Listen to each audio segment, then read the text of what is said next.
You know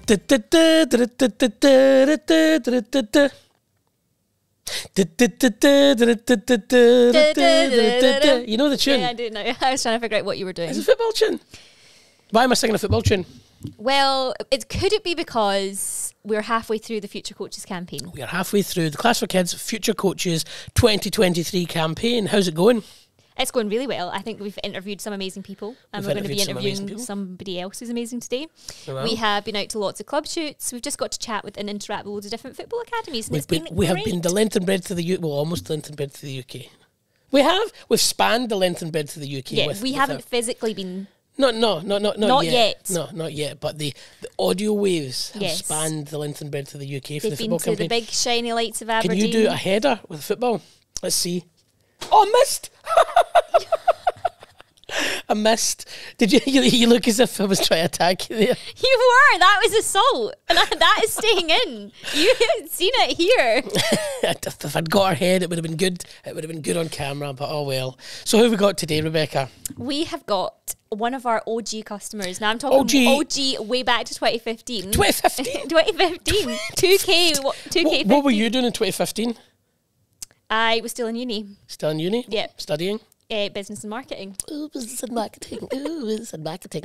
Well, that was what she was doing in 2015. I think I was probably making videos of some kind. Do you know what I used to work? Do you know what he does? Because if he hasn't told you yet, he used to work in radio. I used to work in radio, everyone, back He's in got the the day. face for radio. I do have a face for radio. I'm only joking. Thanks so much. Is there anything else I can throw at you? Get the ukulele. So in 2015, Ashley from Skillz UK joined Class for Kids, started using our booking software. He did. And in fact, he talks in the podcast, the very first thing we ever launched was a listing site where activity providers could list their classes for people to find. And he joined the booking system about a year after that. So we were getting to chat to him. It's crazy, yeah. I mean, we talk about it on the podcast, so I won't go into much here, but there is a real parallel between our business and his, which is great. And Ashley's the epitome of advice for any future coaches. Like, he's really got his head screwed on. And advice that's relatable. It's not, start with £1 million in your pocket and make sure that you've got this and X, Y, and Z. It's actual pieces of advice that you can take away from this podcast today, regardless of whether you're a football academy or not, and start to implement that and think about long-term growth for your business. Yep. I mean, he's wait till you see how much he started with in his pocket. He showed us that all you really need is an idea and a dream. Yep, and he's achieved that dream. So I think we should just get started and get into the podcast. Here is Ashley from Skillz UK. UK, baby. UK. Enjoy. Hello, Ashley, and welcome to the In the Club Class for Kids podcast. How you doing? I'm very well, thank you. Excellent. Thanks for inviting me on. No problem. Ashley, I've never met you, but I have edited videos with you in it for 2 years. I've edited pictures with you in it for 2 years because before I started at Class for Kids, I think that the team came down to do a shoot with you guys. Is that correct? They did, and then I came up to you guys as well in 2019. 2019. So there's a few more videos and photos going on then as well. Yeah. I'm sure there's a video of our office manager, Dawn, going to kick a football and she does it really hard and almost hits somebody. I'm sure there's something I've seen in the drive and it's really funny. There's loads. We've got a drive basically full of loads of stuff from down at your guys. I think we've got... Have you? Duncan, our managing director, I think he's in goals. Yeah. And trying, I'm going to say, to save some goals here and there, but not always succeeding. I scored plenty against him that day, unfortunately for him. Excellent. And I'm glad that we've got that knowledge now that we can take back to him. But no, it's good to finally virtually meet you, and we will be meeting you soon because you're going to be coming back up soon, which is going to be great. Yeah, exciting. Indeed. So yeah, great to have you on the podcast, Ashley. Thanks for coming on. Why don't we just start by you telling us a little bit more about yourself, who you are, what you get up to, and what kind of business you run? Yeah, so by trade, I guess I'm a football coach, and I've been coaching for about the last 15, 16 years. So it was the thing I took on when I left school. I did my FA level 1 when I was 16 years old. It was on my 16th birthday. So that's kind of the little bit of background into what I do now. But I'm a dad. I became a dad a couple of years ago. So I've got a 2.5-year-old little boy called Theo, who is keeping me on my toes for sure. He's a very sweet little boy, but he's entering the toddler age now where he's full of energy. I'm married as well now. So I got married to my lifelong partner of about 16 years last August. And around that, I mean, although I'm a football coach by trade, I am a very, very keen tennis player now. So I don't really play football anymore. Interesting. Got injured just before my little boy was born in my last football match, and I thought I can't risk this anymore with work, and I can't risk it anymore with now being a dad and needing to be on my feet a lot of the time. So yeah, personally, that's what I do. I'm an Arsenal fan as well, so it's great times being an Arsenal fan at this moment in time. Can't say that for the last 10 odd years. But yeah, now professionally, what I'm doing, I have a soccer school, if you like, called Skillz UK. That has kind of been my bread and butter for the last 11 years we've been running. And from that, we've got two sort of sub brands or sister brands, if you like. So we've got one holiday camps business called Superstar Camps, and we've got one grassroots football club called SZ United FC. So they're all kind of born out of the Skillz UK brand. And they've been kind of separated off over the last few years to just give it a little bit of a clean break, if you like, and a little bit more clarity on what we're doing and what we offer. Well, I mean, it sounds like you're a very busy man. Lots going on, both personally and professional wise. And then you've obviously got your hobbies. With tennis, you'd be more than welcome, I think, to have a little match with Nicky when you come up and visit us. When Wimbledon I have heard this. Yeah, he's very good. Yeah, he's very good. His kids are unbelievable. It's pretty scary. But when it was Wimbledon last year, we've got what you'll see when you come up. We've got a really large kitchen area, and they brought in. They must have bought. I don't know where it is now, but an actual tennis net. Not full size. No, I mean, I don't think we quite get the full court in the full kitchen. Size, but I think I saw some clips of this. Yeah. Yeah. Well. Yeah, it was interesting. So yeah, we basically ran a whole tournament alongside Wimbledon, and then we done a live final. And whilst it was good, the two people in the final, they weren't happy with each other at the end. It was real heated.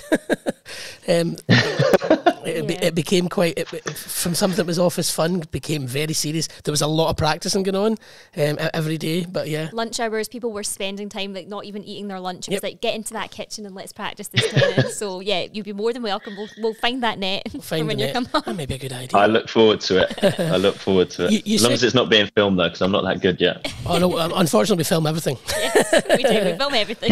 That's what you sign up to when you sign up for Class for Kids, is we film everything. You mentioned yourselves there, you said... Fair enough. You said the Skillz brand, and I think that's very much what you've kind of established as a brand. It's not necessarily just a club you've got a whole brand around it. What inspired you initially to start Skillz?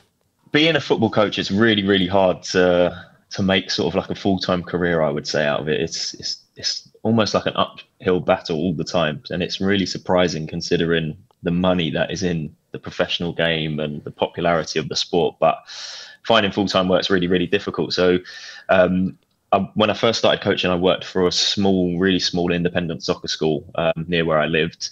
But they couldn't offer me enough hours. So I was applying to sort of like Crystal Palace Foundation Department and Chelsea Foundation Department. And I was lucky enough to get a job at Chelsea FC in their Foundation Department at the age of 18. So we were based at the training ground and going around to all the local schools and running community sessions, which was great fun. And I learned a lot and I met some wonderful people. And obviously you're right next to where the first team players are, even though I'm an Arsenal fan, but it was still nice to be that close to them. But after a while, although the money was okay when it was busy, so, I could have done maybe 25 sessions a week, there was a lot of downtime throughout the year. So when the schools weren't quite back after the summer holidays or Christmas time, you didn't get paid.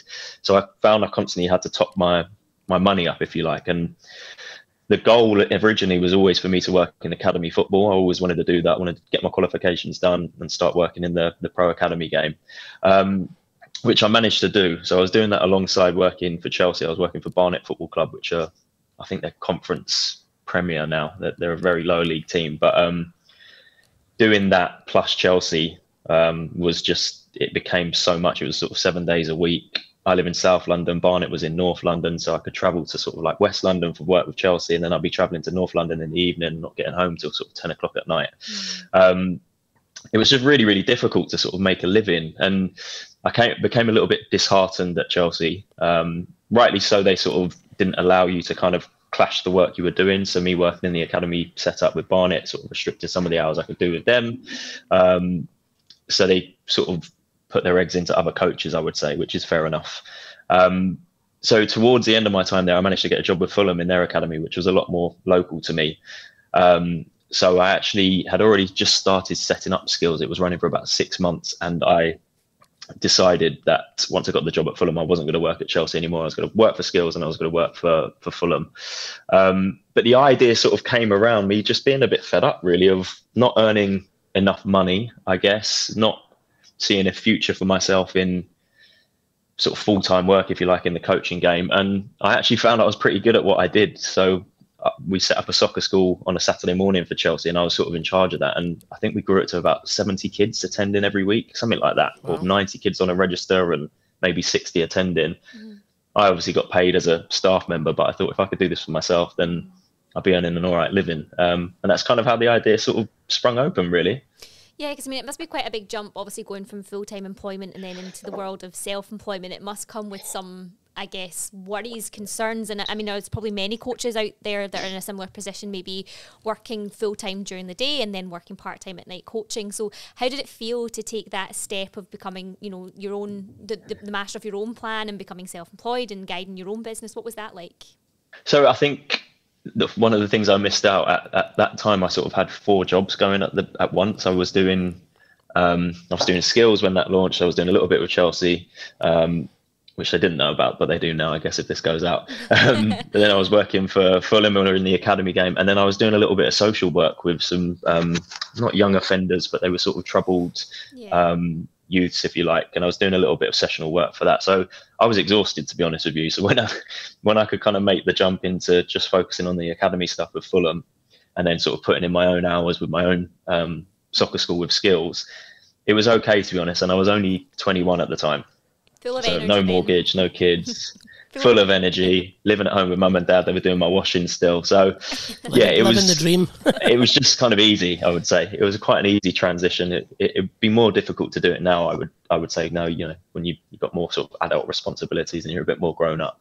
So what did you do then? Did you start running a Saturday class? How did you get kids actually into the class? What was your first thing that you did, I guess, marketing wise? Yeah, I just reflected on this sort of last month because we celebrated our 11th birthday. We started a Saturday morning class in January 2012. The planning for everything sort of started in May, June time 2011. Okay. But I just didn't really have the time to fully focus on it with all the jobs I had. So I set myself a target of January we'd launch, and I launched it just by getting some flyers designed and putting them in the local primary schools. The school that we launched at is a secondary school in their sports hall. So it was my old secondary school. They've got a good primary school attached to it. So we dropped flyers off there and we got quite a lot of business through that. That's really good. So yeah, that's kind of how it started. Totally old school, it was, wasn't I think, 1,000 flyers. Yeah. 1,000 flyers. We had 14 children, I think, on the register for the first week that attended.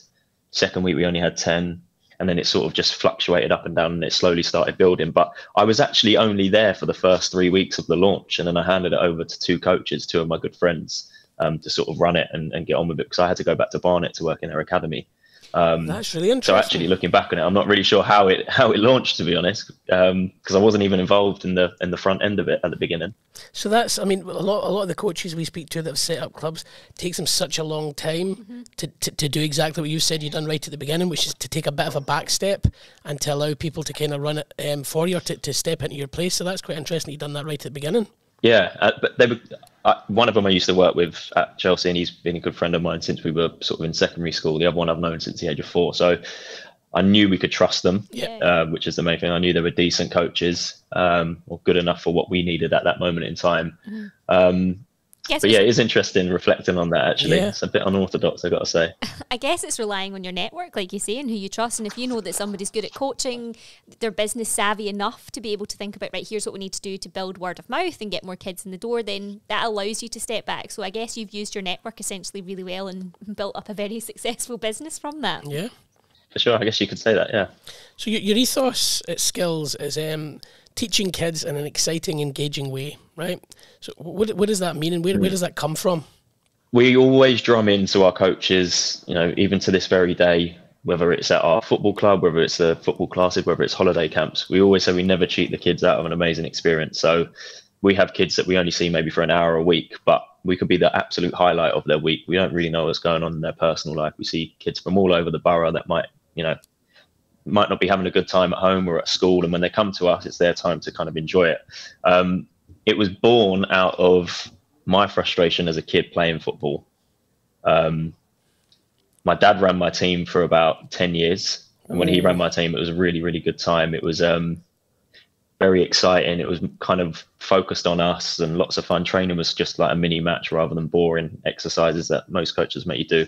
But the coach he took over from he shouldn't have been coaching kids, right, in my honest opinion. He was very much sort of adult based. I remember him swearing at us and shouting at us from the sidelines, and yeah, it wasn't good.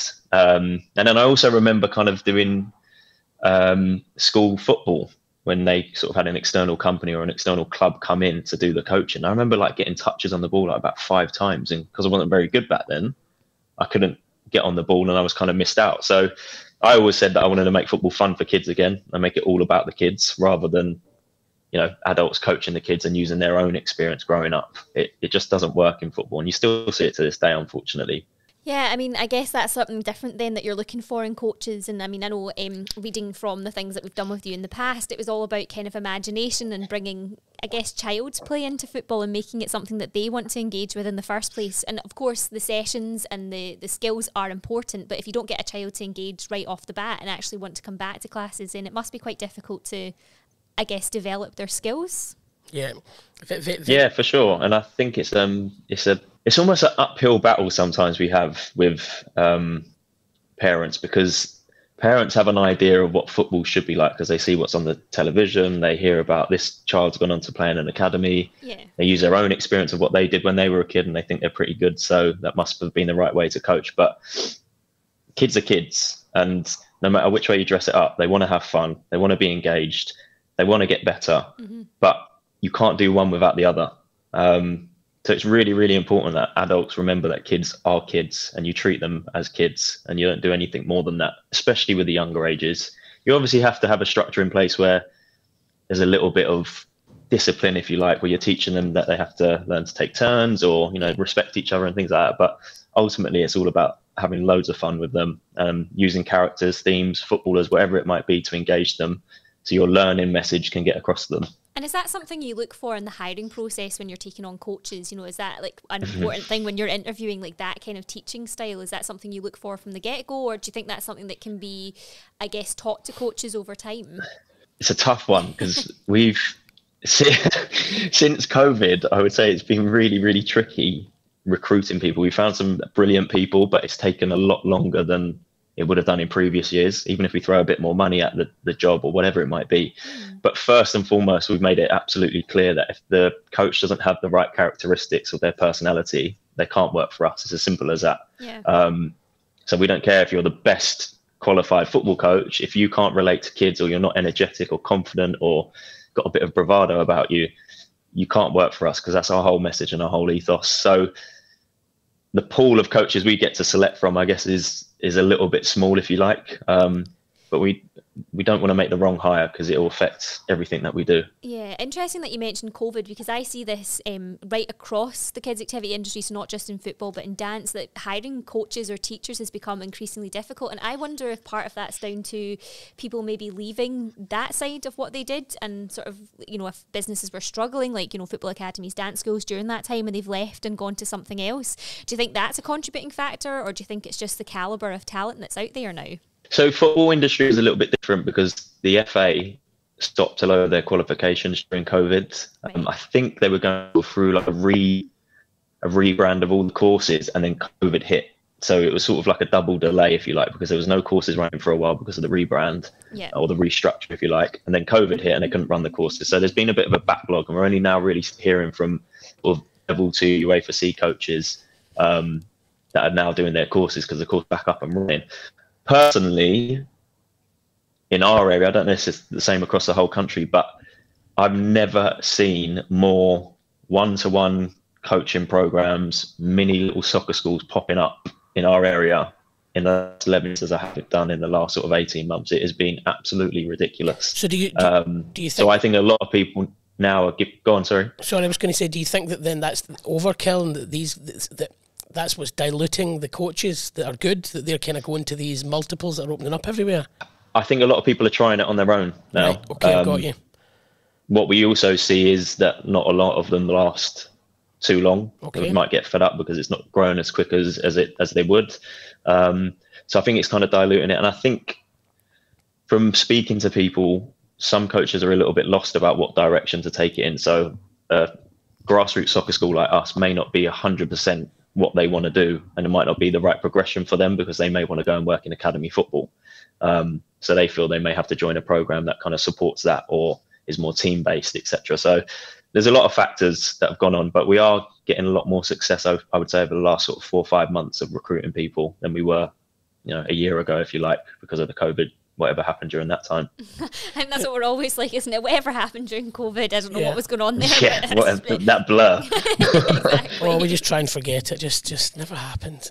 Yeah. So see, aside from coaches, Block it out. aside from coaches, what are the most important hires you think you've made that have allowed the business to grow and allowed you to step back from the business a bit? Not just necessarily coach. It could be coaches, but it could be somebody else within the business or other folk. So one thing that we never did, so we ran from 2012 to towards the end of 2019, we never had an administrator or a customer facing person. So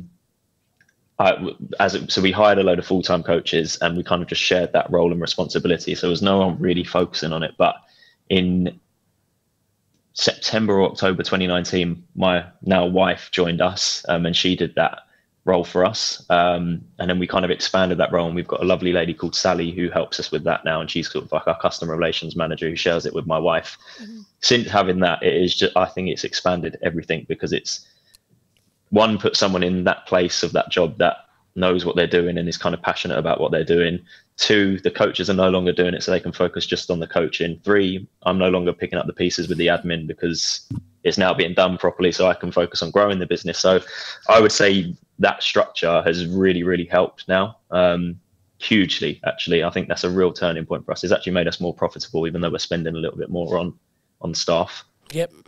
You have to speculate to accumulate. Yeah, it's just interesting though that you would sometimes think that it would maybe be somebody that's sort of a senior coach, which obviously they all contribute value to your business, right? But having somebody in that customer space that manages whatever communication, is there for if customers have questions, is there as a support network for all of your customers. And like you've said, it allows the coaches to focus on the coaching, and then for you as the owner, managing director, to think about, right, where's the next sort of thing that we want to do? What does the next 3 to 5 years hold for us? So everybody's relying on their own expertise and actually helping the business thrive. Yeah, and you've got the football academy.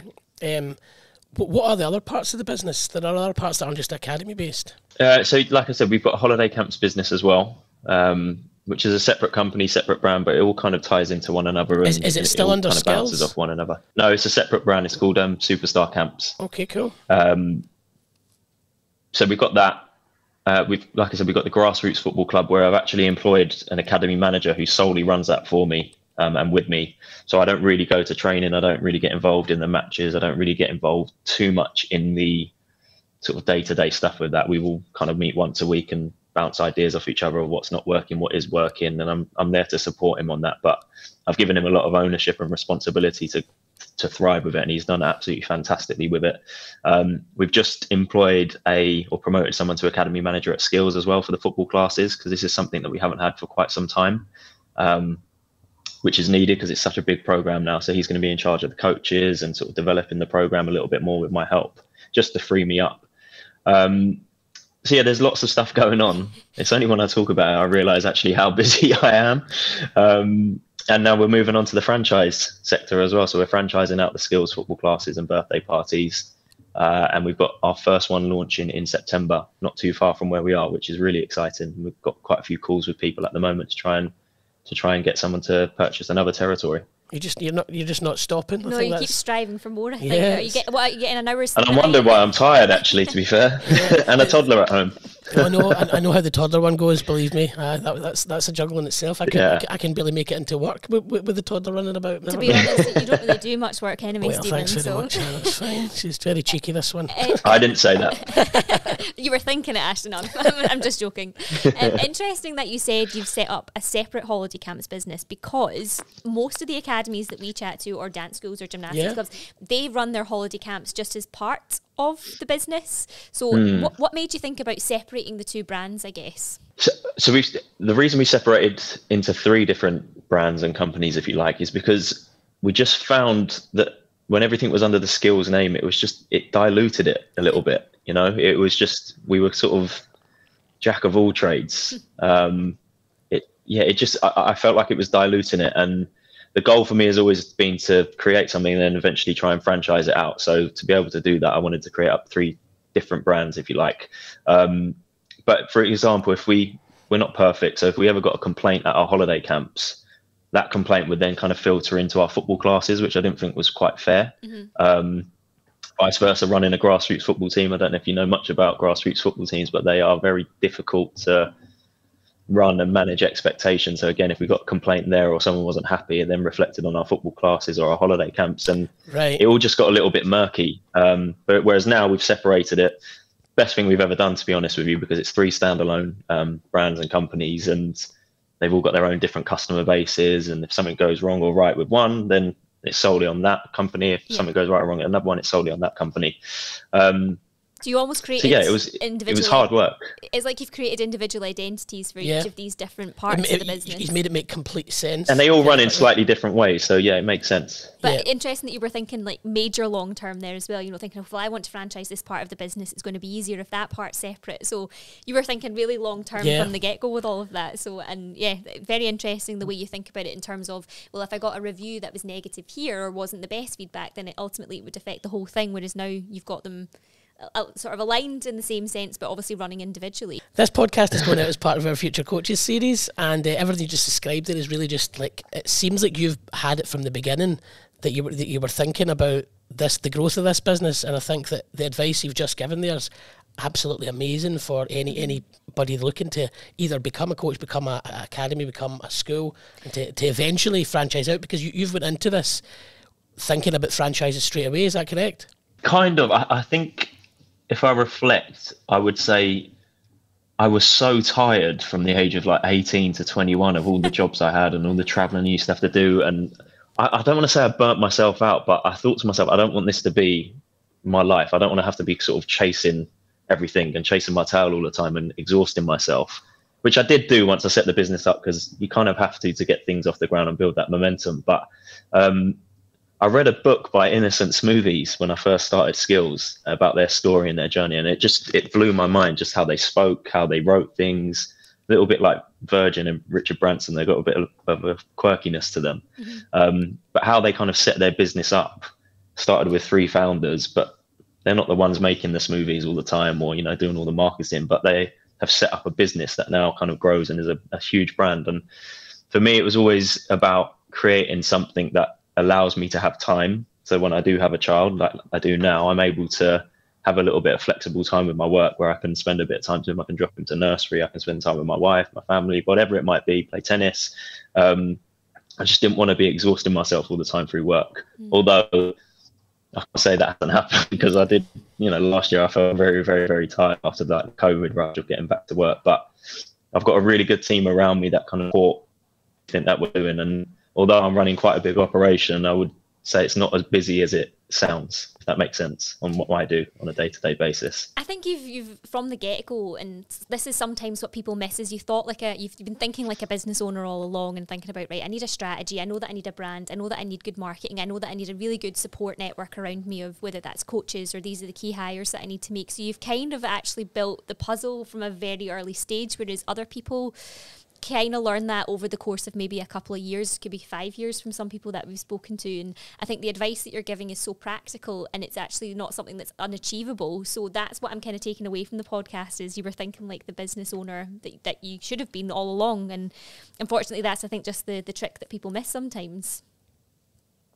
Yeah, and I also think that we're quite popular in our area, and we've done well because I've never treated it as just like a football coaching session. So I think a lot of football coaches will get into this and they'll treat it as just, I've got a bag of balls and cones and a couple of goals, I'm going to go and do a session. It might earn me 60, 70 quid for that session.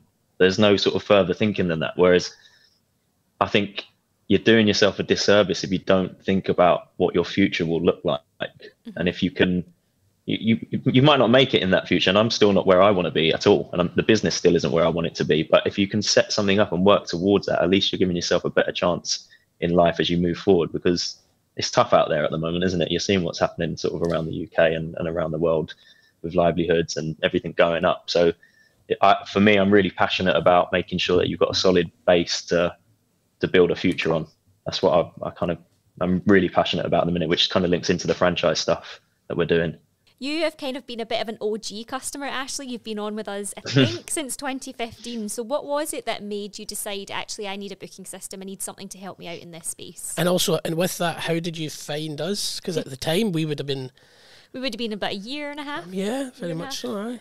Well, this is how long I've been with you. I dropped a message on LinkedIn to Nicky the other day, where he was saying that what's kind of happened in recent times with Class for Kids. And I said, I actually remember the phone call from him directly asking us if we wanted to list our classes on the website. And then I don't know what the time frame was after that, but maybe a year, 8 months, he then said, right, we've got this booking system.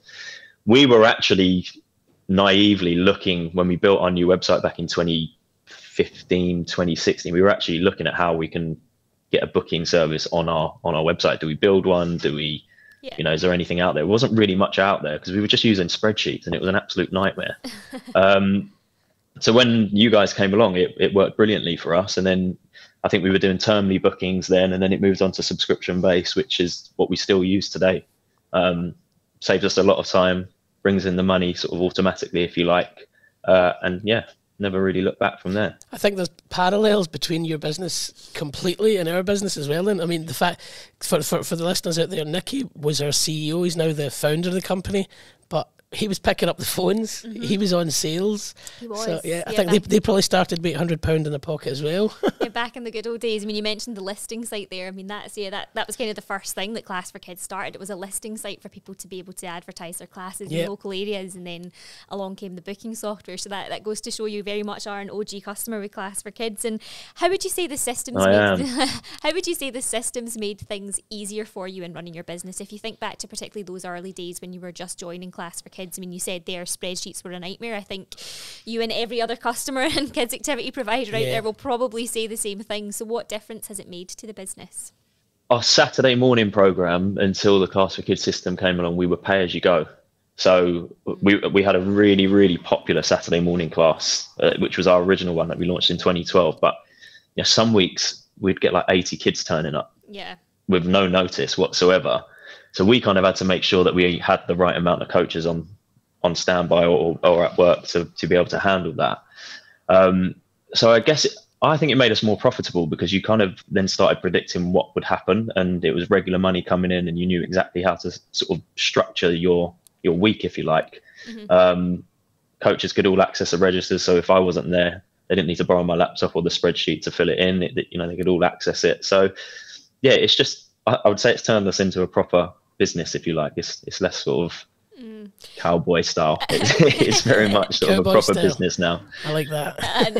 And I guess bags of money, taking it off to the bank with all your coins because people have paid you in like £4 a class or whatever it was. So everything goes into our bank account and it helps us forecast now. And also what people always say about pay-as-you-go methods is sometimes people turn up to class and be like, oh, well, I don't have the money this week, or I've forgotten, I'll need to do it next week, and it might not even be the right amount. They might give you half of what you're due, so you're actually losing out in profit and revenue. The amount of people we speak to who are like, I'm not even sure that woman paid me, because they're operating. And it's embarrassing when you have to go and ask as well. Exactly. And I think they almost bank on that, some parents. For sure.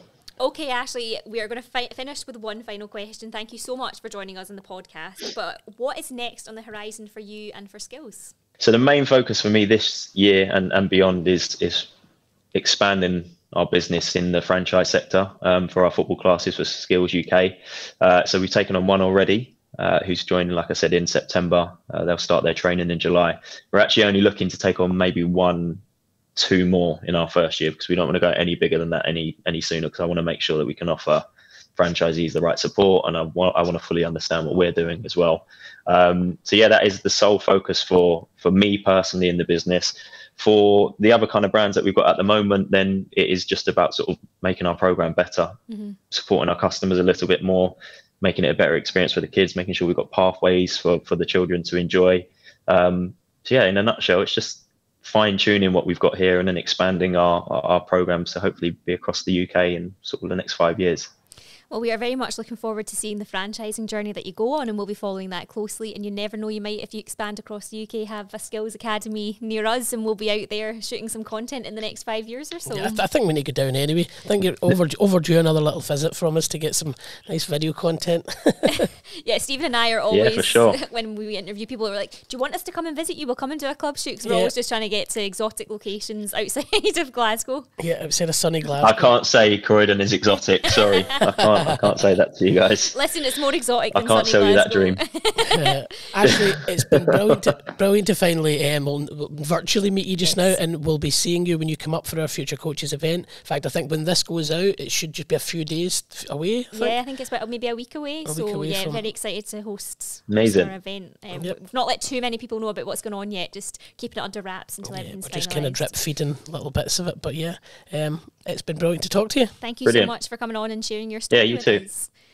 £800. That's what it was. In his pocket. £800. Not muffins in his pocket. Not muffins in his pockets. There is a story behind muffins in pockets, isn't there?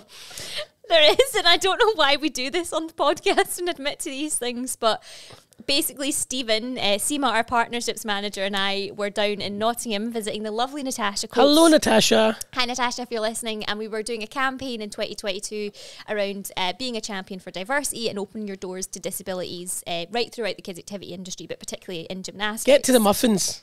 I want to set the context. Get to the muffins. So basically, we realised that we had too many things on the go that day, multiple club shoots, meeting multiple different people. Extremely tight schedule, yeah. I mean, we were writing what we were doing on the back of a receipt because we were, I think, having dinner or something like that. Anyway, we realised that we didn't have time for lunch, so...